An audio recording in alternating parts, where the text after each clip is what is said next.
சோறு அலையா. சேலஞ்ச் எல்லாம் கொடுத்து முடிச்சிட்டீங்களா? எல்லா சேலஞ்சும் முடிச்சுட்டு தான் வந்து உட்காந்துருக்கேன். மாடியில இருந்து துணி எடுத்துட்டு வந்துட்டீங்களா? எடுத்துட்டு வந்து வச்சுட்டேன். பாத்திரம் கழுவி முடிச்சிட்டீங்களா? லாஸ்ட் ஸ்பூன் வரைக்கும் கழுவிட்டேனே. கடைக்கு போயிட்டு வர சொன்னே. கட்டப்பையில அங்க இருக்க பாக்கல. லிப்பாம் வாங்கிட்டு வந்தீங்களா? வாங்கிட்டேன். அந்த பெயிண்ட் டப்பா தானே? பெயிண்டா? அந்த உதட்ட சவப்பா பூசுவி அடிக்கடி அதுதானே? 2 டப்பா வாங்கி. ஆமா அதுதான். பாத்ரூம் கழுவிட்டீங்களா? அது 2 வீக்ஸ் ஒன்ஸ் தானே அக்ரிமெண்ட்.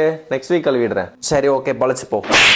என்ன அப்படியே போற? உன் சேலஞ்சு சோறு செஞ்சு கொடு. சோறு செய்யற சேலஞ்ச் தானே? எப்ப பாரு சோறு சோறுன்னு நல்லா செஞ்சு தரேன். எங்க அம்மா என்னமோ தெரியல நல்லா சமைக்க கத்து கொடுத்துட்டாங்க. சாப்பிட்டு சாப்பிட்டு குண்டா வயிறு மாதிரி வச்சிட்டு இருக்கேன். செஞ்சு தரேன். மருமகளே மருமகளே. சொல்லுங்க அத்தை. ஆஸ்கார் உனக்கு தான். இதுக்கப்புறம் நான் ஜாலியா இருப்பேன். என்னம்மா நான் கொடுத்த சேலஞ்ச் எல்லாம் முடிச்சிட்டியா? துணி காய போடுறது, பாத்திரம் கழுவுறது, கடைக்கு போயிட்டு வர்றது எல்லாமே எல்லா வேலையும் முடிச்சிட்டேன். ஐயோ உனக்கு என்னடாச்சு? இல்லம்மா தோய்மா இங்க சீரியல்ல. ஐயோ நாங்க பண்ண வேண்டியதெல்லாம் நீ பண்ணு. சீரியல் ரொம்ப பாக்குறாரு அவரு. சரி இப்ப உங்க 2 பேருக்கு சேர்ந்து ஒரு சேலஞ்ச் தரேன், பண்றீங்களா? 2 பேருக்கு சேர்த்தா? ஐயோ அம்மா தனித்தனியா கூட கொடுங்க. அவ கூட சேர்ந்து என்னால பண்ண முடியாது. அவ என்ன அடிச்சிருவா. அடிப்பாளா? சும்மாமா அன்பால அடிப்பான்னு சொன்னேன். ஓ உனக்கும் ஆஸ்கார் ரெடி. ஏன் சேர்ந்து பண்ண முடியாதா? சேர்ந்து செய்யறதெல்லாம் கஷ்டமா, உன்னால முடியுமா?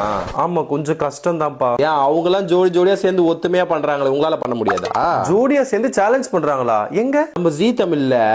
ஆமா நேத்து சொன்னீங்கல்ல. ஐயோ ஆம்பளை வயசு வருதுடா, நீயே சொல்லிட்ட. சரி